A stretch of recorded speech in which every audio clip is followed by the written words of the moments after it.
Yeah, but what do they pick versus TA? That's the question now. Veno, Viper, perhaps? I really like Viper got Venom banned answer. in the last ban for NIP, so they go for the Huskar. Oh, no, they didn't ban it.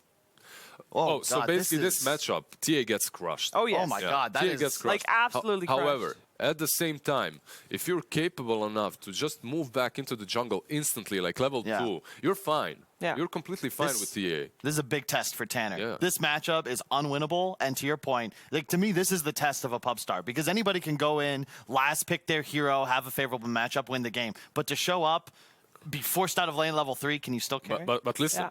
He's a pub star, and what do you see in pubs all the time? You see brood mothers, you see Huskars, That's you know. true. That is he true. If practiced anybody it. is practiced for this, He's ready. Tanner. He's ready for sure. I don't know about that. I think Geek Fams are going to crush this game. They Wisp. I want to believe in the NIP lineup, but they have to win their lanes. I don't see that happening, and I just think Wisp, Huskar, Gyro, they're just going to do a full divide. Yeah, I think they definitely countered TA on mid, but I believe in the Slark. And if TA goes to jungle early on without being crushed by Huskar, Huskar needs to do 1 or 2 mistakes and he's done. If he dives way too much and they kill him a couple of times, he's just done. His game is gone. it's a test for both. But this is just the way we like it, right? Yeah. We started this off saying, you know, it's going to be interesting to see how Carl and Tanner, how these new mids do.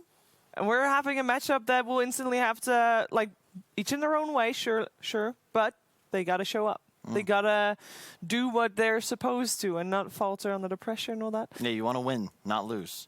It's very important. Damn. Also, Carl has big shoes to fill. S4, the original Carl mid, TI winner. See how Geek Fam's iteration does. I think there's a letter difference as well. Yeah, he's a K. K and a C. Whatever. Thanks, Kyle, for your insight. Thanks, Lizard. All right, guys, it is time for game number 1 here at the Book of El Miner. So enjoy this one. Ninjas in Pajamas and Geek Fam with Cap and BSJ. That's right, it's 2020, new year. Same old Kyle, it seems, is his prediction. Going for Geek Fam, and we're sitting here, and BSJ, you seem to be heavily in the pocket of Ninjas in Pajamas here, and they do have a Slark, and there's nobody else I would go to for Slark expertise than yourself. Yeah, oddly, the one patch I switched to offlane is the patch that Slark, in my opinion, is the best carry in Dota right now. Yeah. I think that when I say that, if it's a good Slark game, it has felt to me absolutely free whenever I've gotten to pick it, whenever I've watched other people play it, and there's always the problem where if you lose 2 or 3 lanes that you just lose the game. And as Kyle was saying, they do have that Huskar threat, and they do have the potential to like crush the Centaur with a Gyro tri-lane. But I'm under the impression that NIP's not going to let that happen. And if they get out of the laning stage, you have no catch for the Slark. Yeah, you have the Rubik lift, but I don't think they have the follow-up damage to kill him during the lift, so he's always going to be able to use all of his skills. He's going to get that Ag Scepter. He's going to be killing all the supports in the back lines. He's going to feed off of these tanky heroes. They have so many ways to disengage and engage with the Centaur and the Batrider. I really like NIP's game plan. I think Batrider support's really strong this patch, and as long as they get out of the laning stage, I'm rooting for. I'm feeling their draft here. So we were both kind of feeling that Geek Fam was kind of in the hole when it came to the draft. They needed something really amazing with that last pick. Even though you're still siding with Ninjas in Pajamas, do you think this Huskar last pick was kind of like the best they could have got? Absolutely.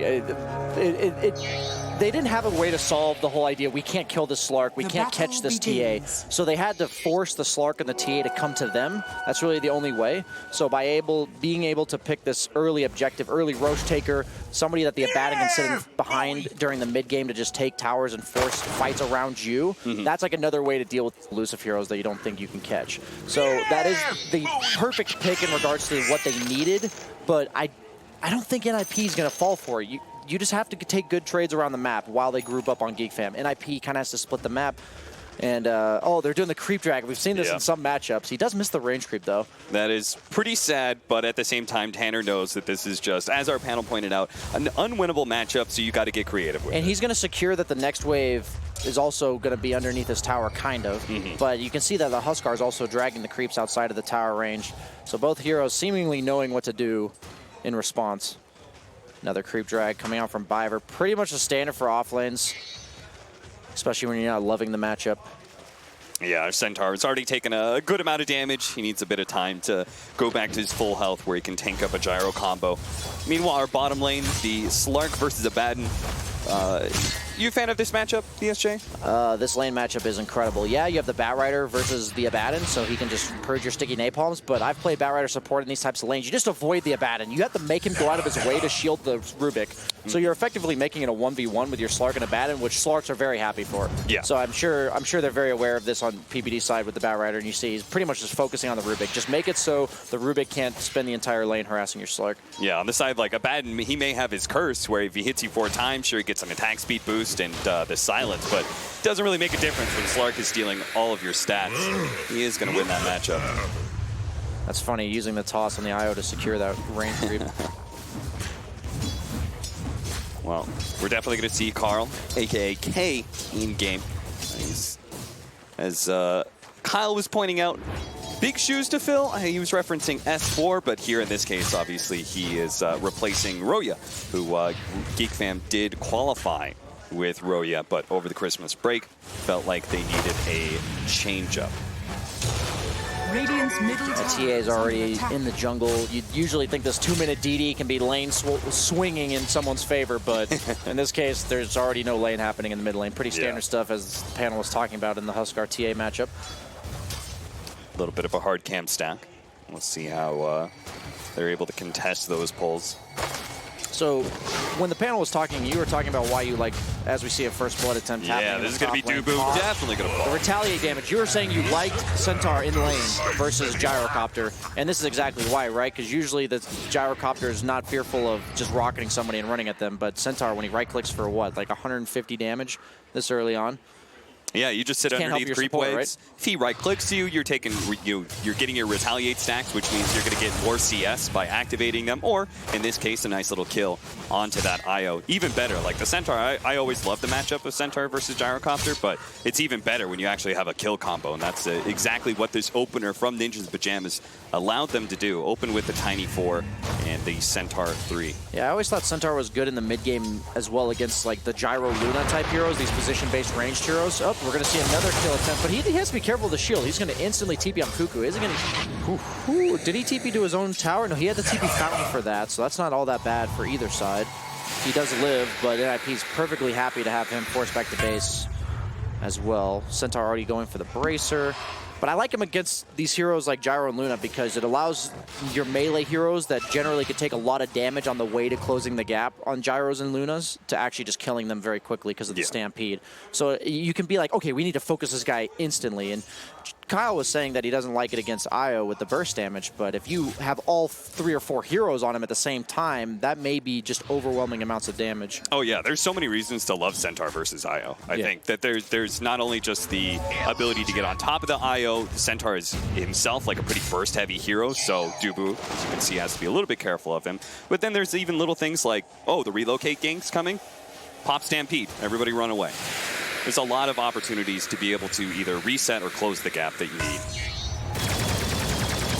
Universe, as he drags Creep Wave, all that tankiness put into work here to try and keep the aggro, and Raven gonna make sure he doesn't miss any creeps underneath tower. It's a smart move. Chasing him as long as he can, doing as much damage as possible before the bounties. You want to make him scared to contest the top bounties. Right. Because they're coming out in the next 10 seconds or so.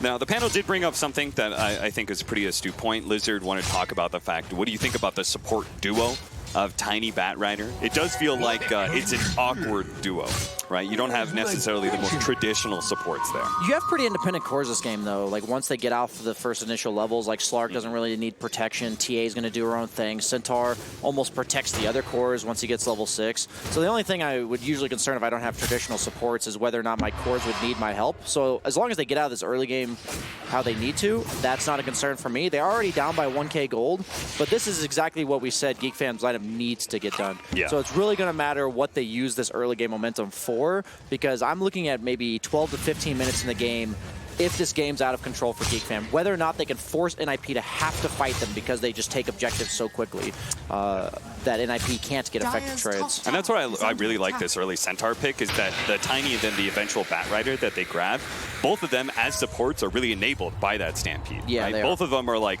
kind of awkward supports because they both want Blink Dagger and Force Staffs and things like that. But in this case, having a Stampede, that will make your like 10 to 15 minute where non-traditional supports get a little weird. you know, their game is going to be a lot better because of Centaur. It's funny that how often do you see a Huskar only have 1 point in Burning Spears, but when you have no lane opponent, it kind of makes sense, right? Yeah. Tanner is keeping up in levels. He's 51-0 when it comes to CS, despite the 37 denies that is coming out from our Huskar. All jungle creeps. Pretty expected, though, right? We were saying that, oh, they might be able to toss him under tower. Oh, and the trap as well. That's going to be able to slow him down underneath the tower. He's going to use his ultimate to try and get some distance away, push them all back with the disarm, but they're going to stay on top of him with the sticky napalm. Karl just cannot get away from that 3-man of Nip. I've seen this time and time again, and I always forget to mention the draft. When you play Huskar last pick against like Chens and Tinies, these like really good fours for just ganking you at this stage in the game, you almost always die once, and that hinders your momentum a lot. This is really good pressure coming out from GeekFam, knowing that the Huskar is creating a lot of pressure in the mid lane. NIP can't dedicate enough heroes to stop multiple lanes of pressure at this stage in the game, so even though they do lose the Huskar, they actually gained a net worth advantage during that time, also taking one of the most important towers in the sense that you usually don't get that tower for a very long time unless you take it this early on in the game. And side lane towers are a lot more important in general right now because outposts. of outposts and bounty runes. It's going to be very difficult for Radiant to now take Dire top tower. You see that pull just barely went off. Really nicely done by Gunnar to actually drag that creep wave as well. I really like that GeekFam took another tower off that. I think if Huskar had just died mid, that could have been quite disastrous for their momentum. But since it's almost like the Huskar effectively took a tower. You know what I mean? Yeah. Because his death led to them getting it.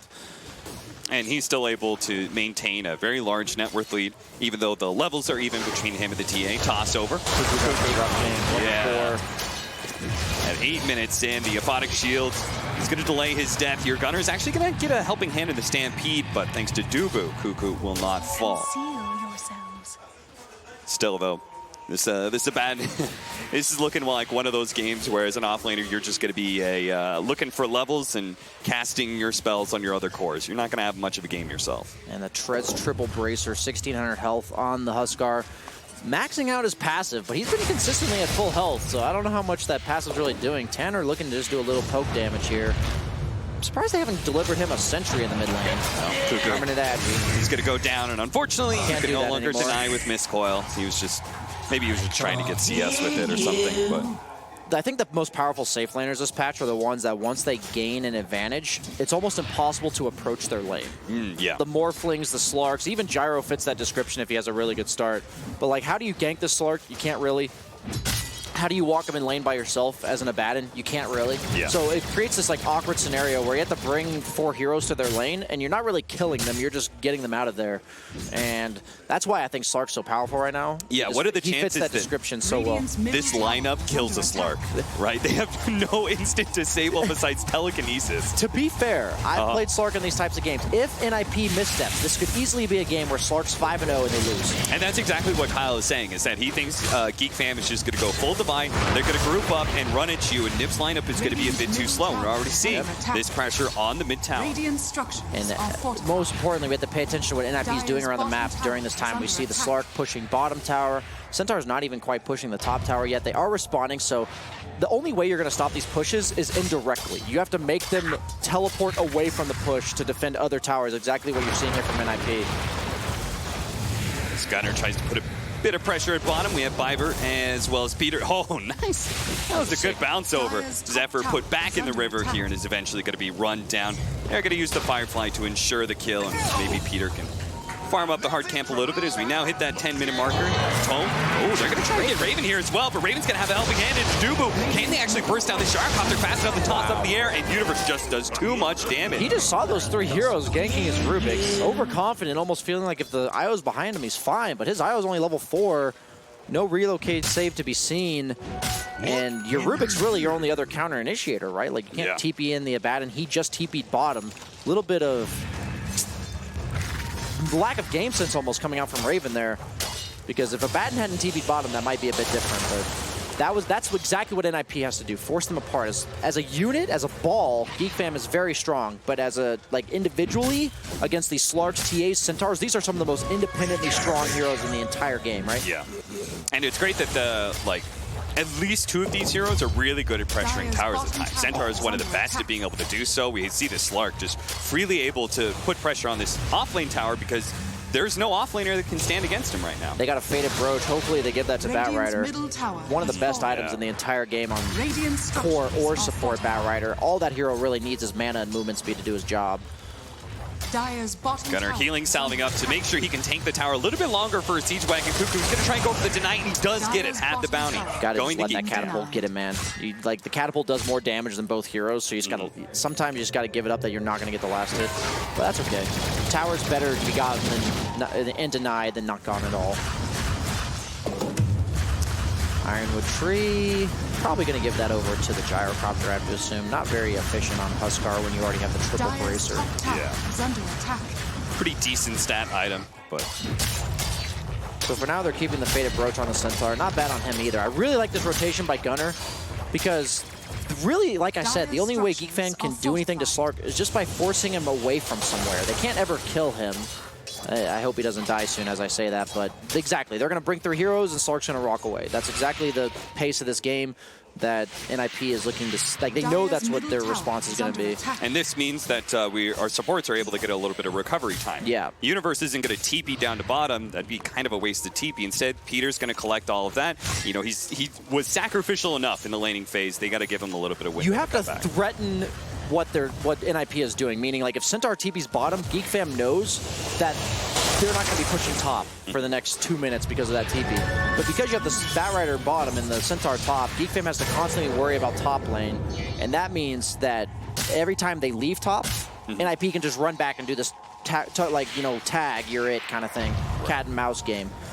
And you're seeing that, yeah, GeekFam's forced to group up, and the net worth advantage already slightly going towards NIP, and this is exactly right. You just need to keep being here poised. Every time they leave, make them come back. If they don't come back, they lose a tower.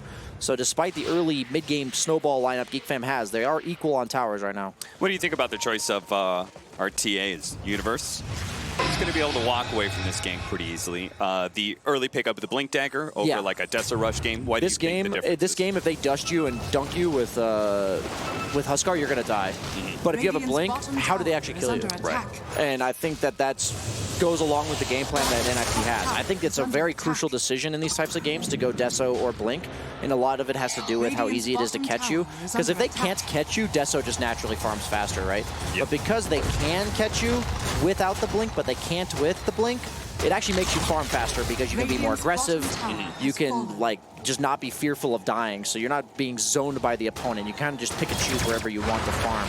And you said there was a certain game plan. Kuku is instantly going to pop his ultimate here. The toss over from Biber is going to be able to catch him, and Kuku may regret popping that borrow time for a little bit of Stampede. They're going to be able to run him over, slow him down, and Kuku's just not receiving any help right now. They do have the Rubik coming over, but that last shot from the Meld is going to be enough to finish him off. Gunnar tossed up in the air, 5 seconds with big burst of damage, and that's enough. Gunnar dies. The avalanche onto Raven and Dubu means that they may not be able to catch Fiverr. He's close to the high ground. A nice trap laid down that's going to help slow Fiverr down a bit for the Gyrocopter, but still not enough. They don't want to get into that high ground area. It's such a dangerous part to fight. Yeah, Gunnar. Oh, Tanner could get the double meld hit in 3 seconds. It does stack. He'll die pretty quickly. Yeah, he's certainly going to die now. Yep. Fiverr lending a helping hand with that stun. And once again, GeekFam getting a little bit picked off, but still, they got that sword kill. I'm sure that's going to give them a bit of peace of mind. Yeah, we all know Gunnar's new to the carry role, kind of a rookie Slark mistake. In these types of games, the only way you really die is being out of mana. Like, yeah. That really is the only way you die, and that's what happened there. He had all of his abilities, but he couldn't use them, so. He gets his one slip up for the game. That's usually how I look at it as a carry in these types of games. You get like one mess up. If you die 2 or 3 times, you might be in a pretty bad situation. I like the freebie rule. Yeah. There's some games where you don't have the freebie, but since they're not already behind, I think you got the freebie. Do you think, for example, Carl, when he died earlier, was that a freebie, or was that a... You said the trade-off one in the mid lane. tower. Yeah, because they got the top lane tower, I think that was okay. It's kind of a different type of freebie, though, right? Because now you're this, like... I'm just telling you, playing Huskar against Slarks and stuff is just not fun. Yeah. Like, these heroes where you're like, guys, can't we just kill these guys? And you're like, I'm so strong, but I can't do anything because they're just avoiding me. Just playing, like I said, the cat and mouse game with the Huskar, one of the most frustrating ways to play Dota, I think, from the Huskar's perspective. Diffusal Blade done on Slark, this was exactly what I'd imagined. The Diffusal Blade Axe Tanner. Oh, the Dark Pact. Oh, he didn't quite get the Dark Pact off on the refraction. That does remove all of the refraction charges, but wasn't quite close enough. This is what I mean. Like, Whoa, what is he doing down here? you can't be there. That's what I mean by like a Huskar. He's going to lose farming speed because he can't play wherever he wants to play. They have so much mobility. The boots of travel on support Batrider. And Nether Shawl on the Tiny, that's like one of the most value neutral items on any hero in the game because you lose armor, but Tiny's got a bajillion free armor. Yeah. And it gives you magic resistance and magic damage. So There's one of the certainly best a items lot on of him. magic damage in this game, too, Yeah. with the Gyro Huskar cores, so... They do have the rotation coming up to top lane. They're going to try and catch Dubu and Raven here.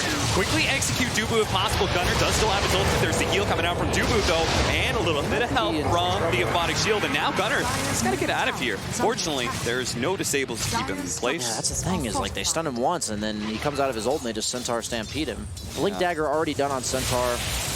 I'm just telling you, NIP, if playing correctly, gets to choose every single engagement. And that's what scared me about this Geek Fam draft, because in this patch, from what I've seen so far, whoever gets to choose when they want to fight is the team that almost always comes out on top. And right now, they are very farmed on the Gyrocopter as well as the Huskar.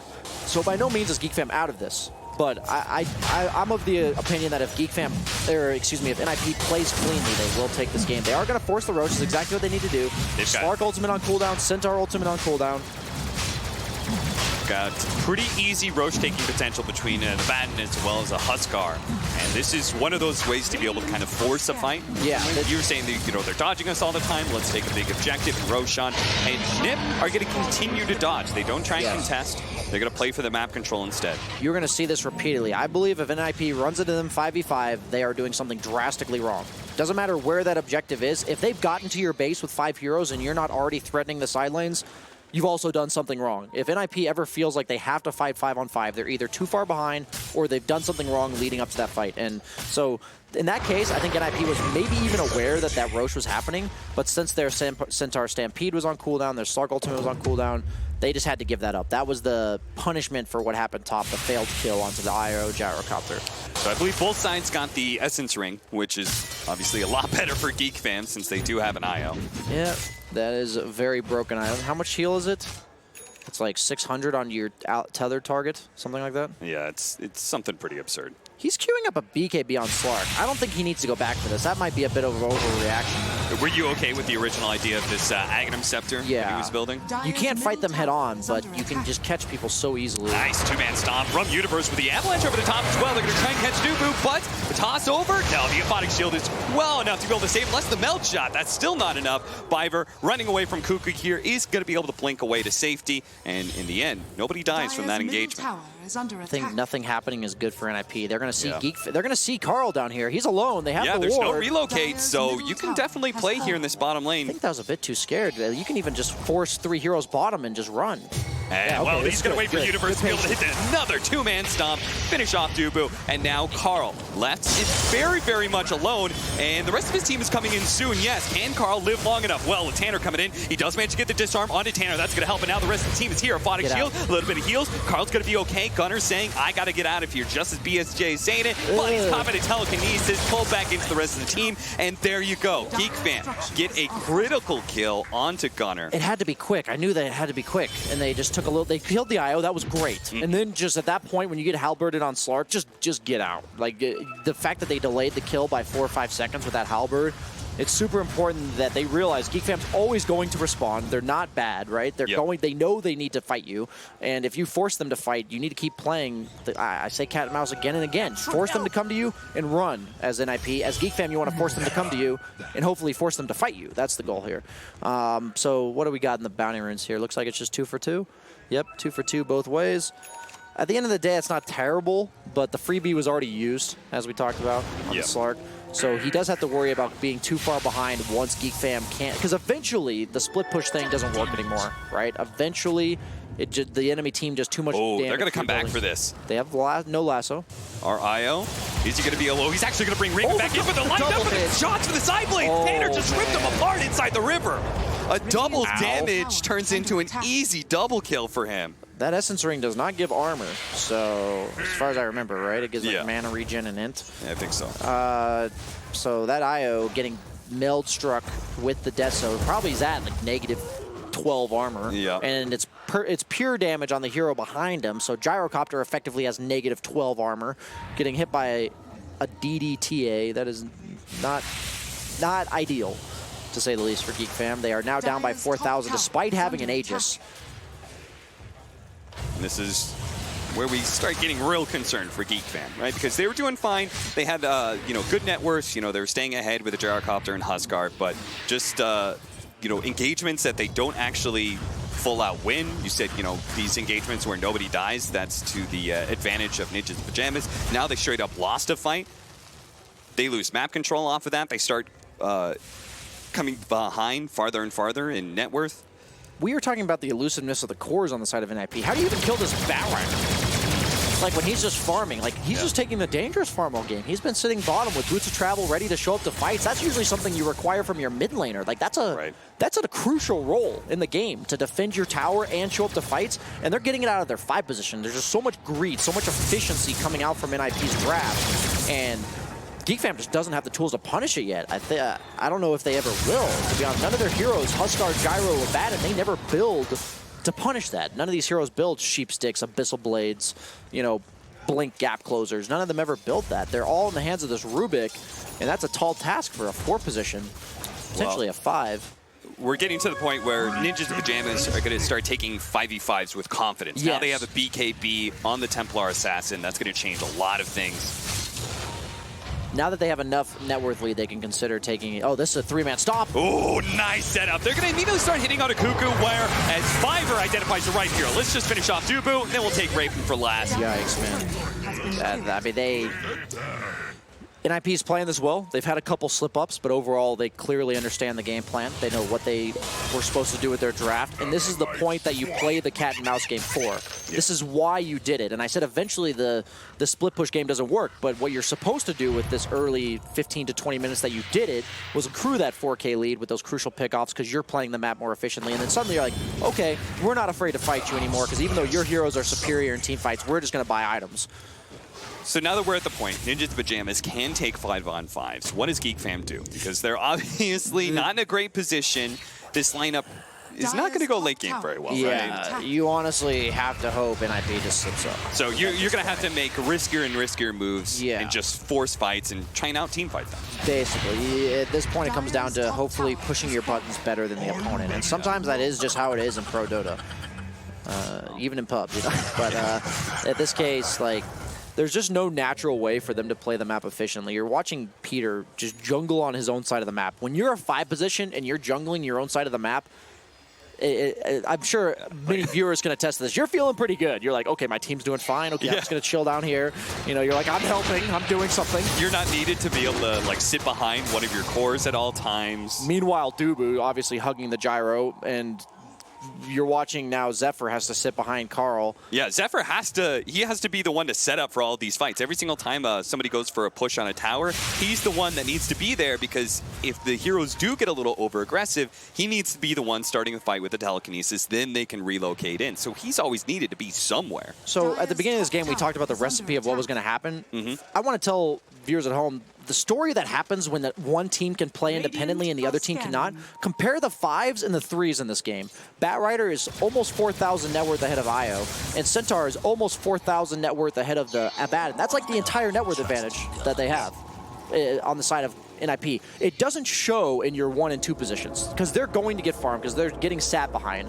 But when you have independent cores, it allows the supports and offlaners, these utility heroes, to do what they want on the map. And that gives them these extra 1 or 2 mid-game items. And that's where the disadvantage of a lineup like Geek Fam really shows itself. But I think the next Roche is the point of contention. I think if Geek Fam can manage to acquire the next Aegis Cheese, maybe that'll be their way back into the game. But if there's a TA or a Slark with Aegis Cheese, I don't see how you come back in this game. Yeah. You can rely on them slipping up once and bursting them down, but doing it twice is just not going to happen. Peter. So he did go back to the BKB on Slark. Interesting. Point booster into BKB. In some ways, it's just it is another final nail in the coffin, yeah, right? It of just is. saying, okay, this is just another, they have to beat us right now in team fights. As long as we get the best team fight items for ourselves, they can't beat us. Therefore, they're not going to be able to take any more of these towers and end the game fast enough. I think it's really hard for him to die with Axe, but it's pretty much impossible with BKB. Yeah. So at this point, you know, we've given him his freebie. He's also died one more time. He's like, I don't have any more freebies. I heard BSJ talking about them. I'm buying a BKB. Understandable, Gunnar. I feel you, man. No kills on the side of Geek Fam outside of Carl, who has the 2. They just have a do-nothing lineup. Yeah. They really do. Like, you know, with this IOU, I envision having a setup. You see the Bane support sometimes, the Disruptor supports, the Centaur-type offlaners. You just don't have that. Rubik is not enough. Especially because Rubik's also your primary source of wave clear. Oh, my God. I mean, that's just going to keep happening, right? Yeah. That's the problem. When nothing's happening, a lot's happening for NIP. That's how I kind of view these types of games. Oh, this could be a crucial kill if they can burst it down. The toss from Rubik. That is beautiful. Now kill. Peter's going to try and make an initiation, immediately ruined by the Aphotic Shield, and it's going to be chased down by the homing missile. Not quite over the cliff, and that means Raven's going to be able to get that. Oh, Roche just spawned too. Oh, that's a perfect They opportunity. need to check this. They need to check this. They have Lasso on the Rubik as well, instantly purging the one from Batrider. Sadly, look at Universe. He already shoved in that mid lane. He popped over. The creeps underneath tower, so they got to go back, do a little bit of lane maintenance. This is the problem, right? Even though you got 2 crucial kills on the side of Geek Fam, what are you going to get from it? Can they force the Roche? The Lasso from Rubik.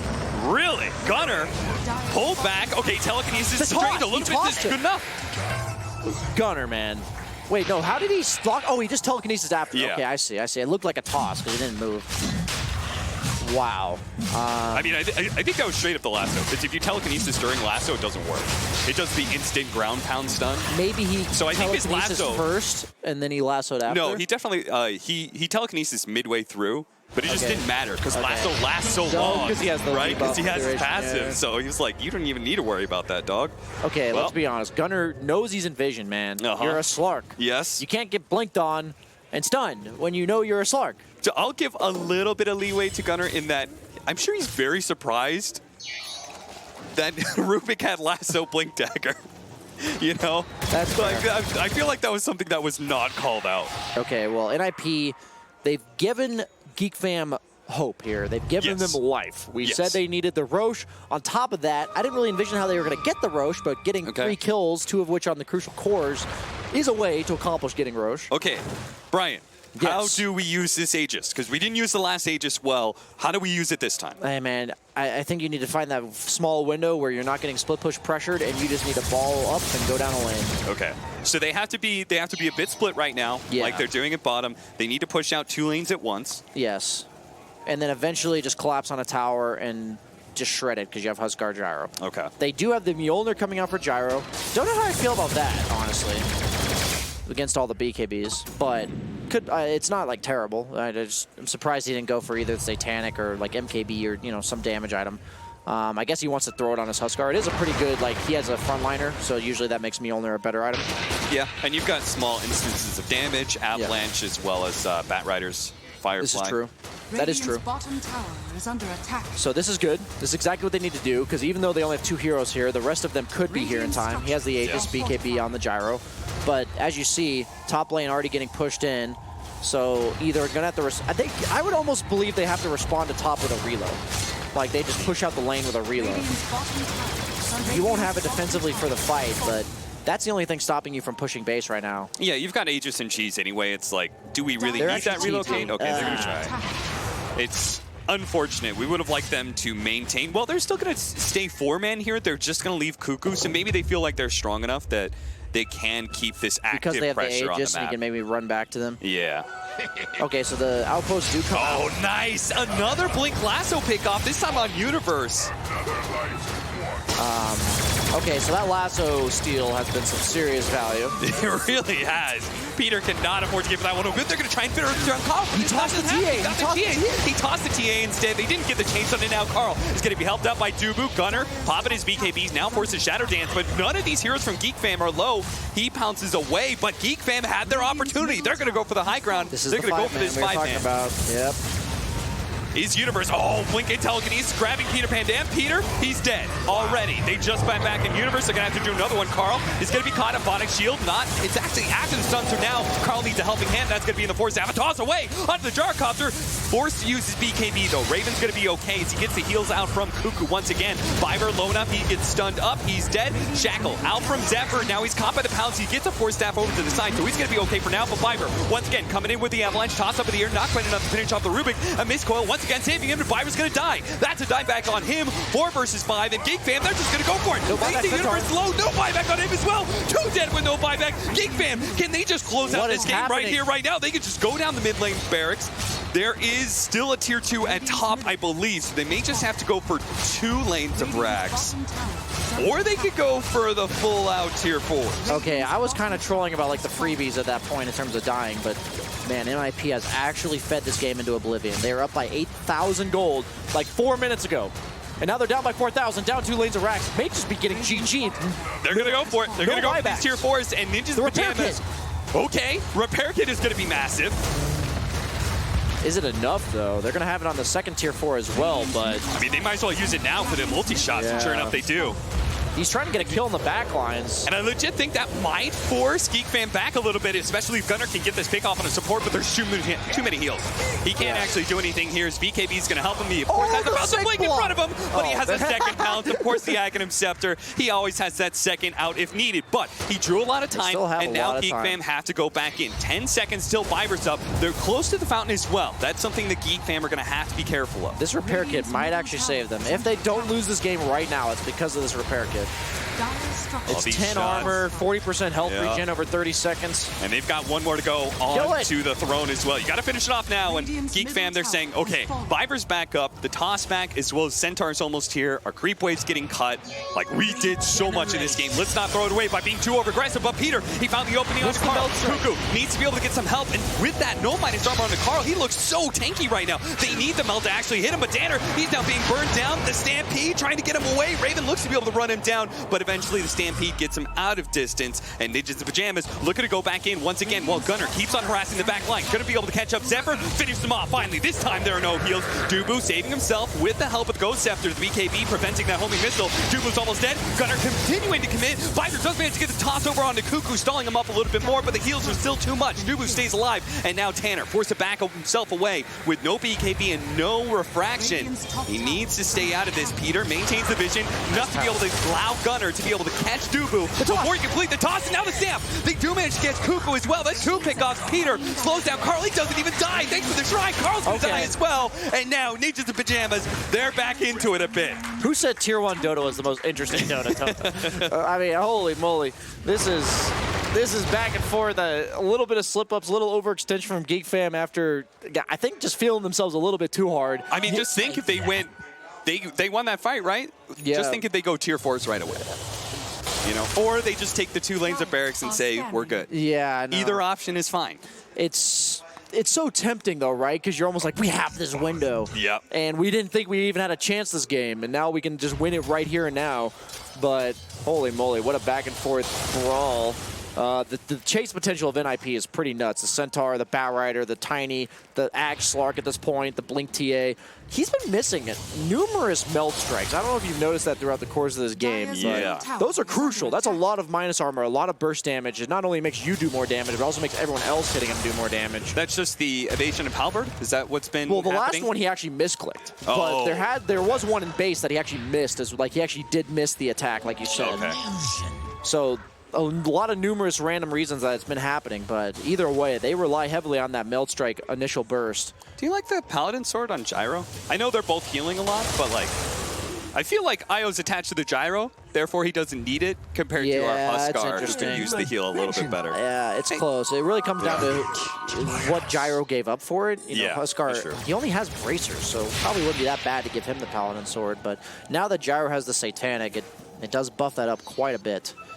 Craggy Code, as Kyle was saying. Craggy Code Essence Ring on the IO. These are so some of the pretty most insane awesome items. Neutral items. All they need is greater Fairy Fire, and they've got the 3 items that are best for Io. They've itemized against Slark TA really well. Ghost Scepters and Force Staffs. Ghost Scepters and Force Staffs. Ghost Scepters and Force Staffs. Wait, so what was it? Yeah, Right? Sorry. Okay. one more time. Ghost Scepters and Force Staves. Really good items against Slark and TA.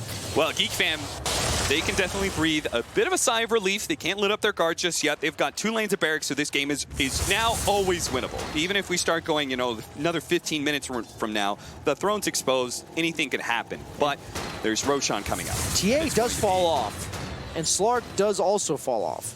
Slark is not a super, super hard carry. I think Gyro is the ultimate carry this game. Like, with an IO behind him, he is going to be dumping out a lot of damage. And there is a point where the Slark TA won't just burst him down instantly. He will BKB, he will Satanic, and he will get his health back. So they're going to have to chew through him twice. And if they can get the crucial lasso, they do have the Abaddon behind, though. Who do you want? I mean, who do you go for? You see this Abaddon, you're like, you don't want to grab him. the Abaddon, but at the same time, if you don't grab him, then whoever you grab is probably getting a Photic Shield. That's the power of Abaddon against Bat. Earlier on, where they were forced to separate on Geek Fam, that wasn't that potent, but now that they're allowed to 5-man, it is very scary. The lanes being pushed in for them is a huge deal. Certain games, the racks really don't matter that much. This game, I think it matters a lot, just because Geek Fam does not want to separate on the map. He's queuing up a Basher. I think they need to consider a Nullifier this game. Yeah. All these, as you said, Ghost Scepters and Force Staffs. Nullifier is a great way to deal with at least the Ghost Scepters, potentially your own Force Staff usage as well. Maybe they'll consider it on the TA. They do have the Lotus Orb on the Tiny. Thinking about the heroes, it's really good against all of Rubik, all of Huskar, all of Gyro even. Homing Missile, yeah. Yeah, the Huskar, you can even remove his first disarm. You can't remove the Halberd disarm, but you can remove the Q disarm with the Lotus.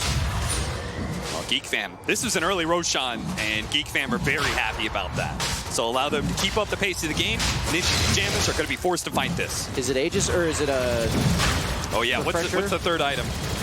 On the Roche. Well, we're about to find out. It's going to drop a Peter. Doesn't mean to grab Dubu here, but held like by the telekinesis. They're going to still go for this IO. Down to half health with the jump in from Tanner. Doesn't snatch away the agent. That is massive. He's going to be able to fight this out. There's still cheese in the deck as well. Geek Fam have given up on the spoils of Roshan and try and back away Fiverr barely with a TPO. Carl continuing to fight inside the pit. Tanner in trouble. Halberded up and burned away. That's going to be life number 1. Life number 2, surrounded by 5 heroes from Geek Fam, does manage to get the blink away. There's no instance on there. But Zephyr, as well as Carl, will be able to keep pace surrounding Tanner once again with the Stolen Lasso again.